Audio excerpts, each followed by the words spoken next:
अस्सलाम वालेकुम व्यूअर्स, आज हम बनाएंगे पनीर वेज मोमोज जो कि सभी का फेवरेट होता है और स्पेशली ये बच्चों का फेवरेट होता है। आज हम स्ट्रीट स्टाइल बहुत ज़्यादा यम्मी और टेस्टी वेज मोमोज बनाने वाले। मैं आपको साथ में बताने वाली हूँ ये अंदर तक किस तरह से स्टीम होता है। इसका मैं म्यूनीस और रेड वाली चटनी भी बताऊँगी। तो चलिए स्टार्ट करते हैं वीडियो को। Street style paneer veg momos बनाने के लिए सबसे पहले हमें चाहिए होगा गेहूं का आटा, जो कि हमने यहाँ पे 100 ग्राम लिया, मतलब 2 कप लिया। इसको छन्नी की मदद से अच्छी तरह से हम छान लेंगे जिससे इसका वेस्ट पार्टिकल जो अच्छी तरह से निकल जाए। अब गेहूं के आटे में हम शामिल कर देंगे मैदा, जो कि हमने 100 ग्राम लिया, मतलब 2 कप लिया। आज जो हम पनीर वेज मोमोज बना रहे हैं ना, वो दोनों मिक्स करके बना रहे हैं, तो मैदा को भी अच्छी तरह से हम छान लेते हैं। अब इसी में शामिल कर देंगे 1 चम्मच नमक, अब अपने स्वाद के अकॉर्डिंग यूज कर सकते हैं। इसी में शामिल कर देंगे 3 चम्मच तेल, इससे डो जो है अंदर से एकदम सॉफ्ट बनेगा। अब सारी चीज़ों को हम बहुत अच्छे से मिक्स कर लेते हैं। अब इसका एक मीडियम सॉफ्ट आटा लगाएंगे, थोड़ा थोड़ा पानी देकर इस तरीके का हमें आटा लगाना है। बहुत ज़्यादा ना सॉफ्ट, ज़्यादा ना हार्ड, लेकिन फर्म होना चाहिए। अगर ज़्यादा आप सॉफ्ट कर देंगे तो स्टीम करने वक्त वो फट जाएगा, इस बात का आपको ध्यान रखना है। अच्छा, हमने जो पानी लिया है वो रूम टेम्परेचर में। अब अच्छी एक डो तैयार कर लेते हैं। हमारा डो जो है बहुत अच्छे से रेडी हो गया। अब कॉटन के कपड़े से इसे हम कवर करते हैं और रेस्ट में रखते हैं 1 घंटा। तो चलिए अब बना लेते हैं हम मोमोज की फटाफट चटनी। मोमोज की स्पाइसेस वाली चटनी बनाने के लिए सबसे पहले हमें चाहिए होगा टमाटर, जो कि हमने यहाँ पे 4 पीस लिया। इसको 20 से डिवाइड करने के बाद इसका बेस्ट वाला पार्ट जो अच्छी तरह से निकाल देंगे। इसे हम शामिल कर देंगे 4 सूखी लाल मिर्च और इसी में जाएगा 2 चम्मच पानी। ज़्यादा ऐड नहीं करने वाले क्योंकि टमाटर अपना भी पानी जो है वो छोड़ता है। इसी में जाएगा 1 चम्मच नमक। अब इसे कवर करेंगे और 2 मिनट के लिए अच्छी तरह से हम पका लेंगे। तो चलिए अब बना लेते हैं हम मोमोज की म्यूनीस। उसके लिए हमें चाहिए आलू, जो कि हमने यहाँ पे 2 मीडियम साइज़ का आलू लिया था और आलू को 80% हमने अच्छी तरह से बॉईल कर लिया था। अब क्या करना है, इसका छिलका जो अच्छी तरह से हमें रिमूव कर लेना। अब हमें चाहिए ग्राइंडर जार, उसके अंदर आलू को हम इस तरह से छोटे छोटे पीस में अच्छी तरह से हम कट करके ऐड कर देंगे।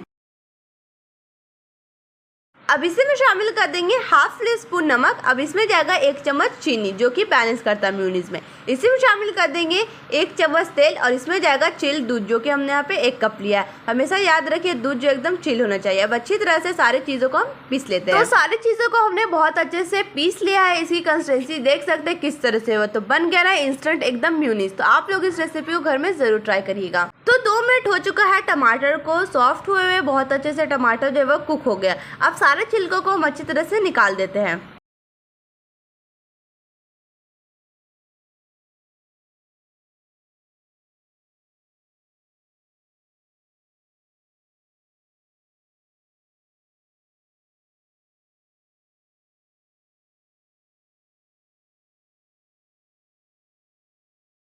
अब एक बर्तन में डाल देंगे 2 चम्मच तेल। तेल को बहुत अच्छे से गर्म होने देंगे। इसी में शामिल कर देंगे 1 चम्मच लहसुन, जिसको हमने बारीक चॉप कर लिया था। 2 मिनट सौटे करने के बाद इसमें शामिल कर देंगे टमाटो का पल्प, जिसको हमने अच्छी तरह से भी ग्राइंड किया था। अब 2 मिनट अच्छी तरह से हम पका लेंगे, ज़्यादा नहीं पकाना क्योंकि पहले भी हमने पकाया था। इसी में शामिल कर देंगे 1 चम्मच चीनी। इससे क्या होगा, सारी चीज़ों को जो अच्छी तरह से बैलेंस हो जाएगा।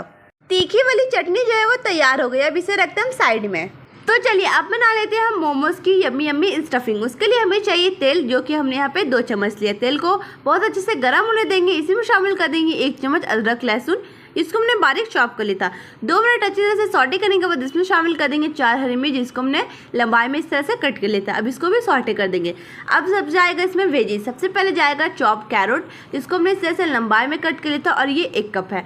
अब अच्छी तरह से सॉटे करने के बाद इसमें शामिल कर देंगे चॉप कैबेज, मतलब पत्ता गोभी। इसको भी हमने बारीक चॉप कर लिया था और ये वजन में 200 ग्राम है। बस 2 मिनट के लिए सारी चीज़ों को हम सॉटे कर लेंगे। ज़्यादा सॉटे नहीं करना है, बस सारे वेजिस को अच्छी तरह से क्रंची करना है। अब जाएगा इसमें कुछ स्पाइसेस। सबसे पहले इसमें शामिल कर देंगे 1 चम्मच नमक, आप अपने स्वाद के अकॉर्डिंग यूज़ कर सकते हैं। इसमें शामिल कर देंगे 1 चम्मच गरम मसाला, जो कि होममेड है।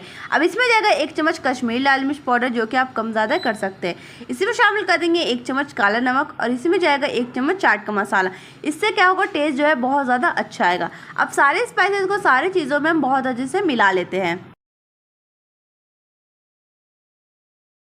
अब इसी में ऐड कर देंगे पनीर, जो कि हमने 200 ग्राम लिया था। इसको छोटे छोटे पीस में हमने कट कर लिया था, तो आपको भी इस तरह से कट कर लेना है। अब ज़्यादा कुछ भी सॉटे नहीं करना है, ना ही कुछ ज़्यादा मिक्स करना है। बस 2 मिनट चलाने के बाद गैस को कर देंगे बंद और इस स्टफिंग को होने देंगे अच्छी तरह से ठंडा। स्टफिंग जो है बहुत अच्छे से रेडी हो गई हमारी।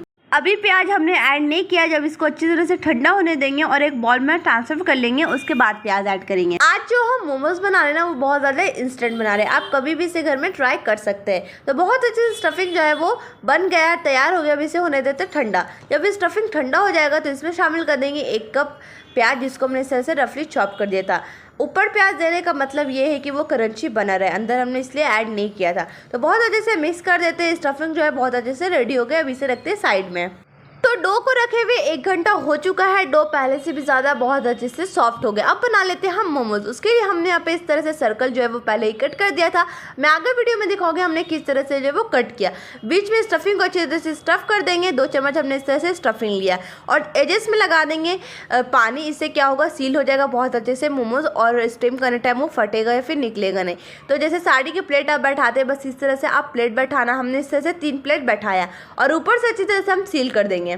अच्छी तरह से आपको क्लोज करना है, जिससे स्टीम करने टाइम आपकी फीलिंग जो है वो बाहर ना निकले। अब मैं बताती हूँ हमने किस तरह से सर्कल जो है वो कट किया था। तो सबसे पहले आप जैसे रोटी बेलते उस तरह से पतला इस तरह से रोटी बेल लीजिए। उसके बाद कटर लीजिए और बीच से इस तरह से घुमा के कट कर लीजिए। बस बहुत ज़्यादा सिंपल है। और बीच में फिर से इस तरह से फीलिंग्स जो है वो ऐड कर देंगे और सभी को बस इस तरह से हमें बनाते जाना है। तो सारे मोमोज को बस इसी तरह से हम तैयार करते जाएंगे। बहुत ज़्यादा ईजी और सिंपल है, झटपट बन जाता है। आप कभी भी इसे बना सकते हैं। और कैसी लगी वीडियो कमेंट करके ज़रूर बताइएगा।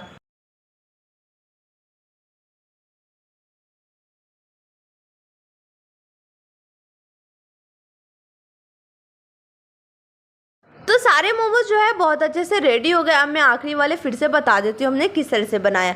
तो फिर से 2 चम्मच स्टफिंग जो स्टफ़ कर देंगे। उसके बाद जैसे आप प्लेट बैठाते हैं, बस उस तरह से प्लेट बैठाने के बाद ऊपर ले जाने के बाद अच्छी तरह से हम बंद कर देंगे। बहुत ज़्यादा सिंपल और ईजी तरीका है। तो सारे मोमोज जो है बहुत अच्छे से रेडी हो गए। अब कर लेते हैं हम सभी को स्टीम। स्टीम करने के लिए सबसे पहले हमें चाहिए वो कढ़ाई में हम डालेंगे 4 गिलास पानी को बहुत अच्छे से होने देंगे गर्म। इस तरह से हमने जो है वो स्टीमर लिया है। स्टीमर में अच्छी तरह से तेल की कर देंगे ग्रीसिंग, जिससे मोमोज जो है वो स्टीम करने टाइम चिपके नहीं। अच्छा, तेल जो अच्छी तरह से हमने ग्रीसिंग कर दिया है। अब उसके ऊपर एक एक करके इस तरह से मोमोज को जो है वो रखते जाएंगे। ज़्यादा पास में हमें नहीं रखना है, बस थोड़ा डिस्टेंस में हमें रखते जाना है। तो उधर पानी भी जो है बहुत अच्छे से गर्म हो गया और स्टीमर को अच्छी तरह से हम रख देंगे और 20 मिनट के लिए सारे मोमोज को हम कर लेंगे स्टीम। तो सारे मोमोज जो है बहुत अच्छे से रेडी हो गए। अब चलिए कर लेते हैं हम serve. So friend, finally paneer veg momos बन के रेडी। आपने देखा हमने इसे कैसे झटपट स्ट्रीट स्टाइल बनाया। उसके साथ हमने म्यूनीस भी बनाया और उसके साथ स्पाइसेस वाली चटनी भी बनाया। तो कैसी लगी मेरी वीडियो कमेंट करके ज़रूर बताइएगा। मैं आपको तोड़ कर दिखाती हूँ अंदर से किस तरह स्टफिंग जो है वो स्टफ़ हुई है, अंदर तक कितना अच्छे से जो मोमोज है वो स्टीम हुई है। तो हमने लिया है, कितने ज़्यादा अच्छे से सॉफ्ट हुई है। तो आज के लिए इतने ही। मिलूंगी अगले वीडियो में। कैसे लगी मेरी वीडियो कमेंट करके ज़रूर बताइएगा। अल्लाह हाफिज़।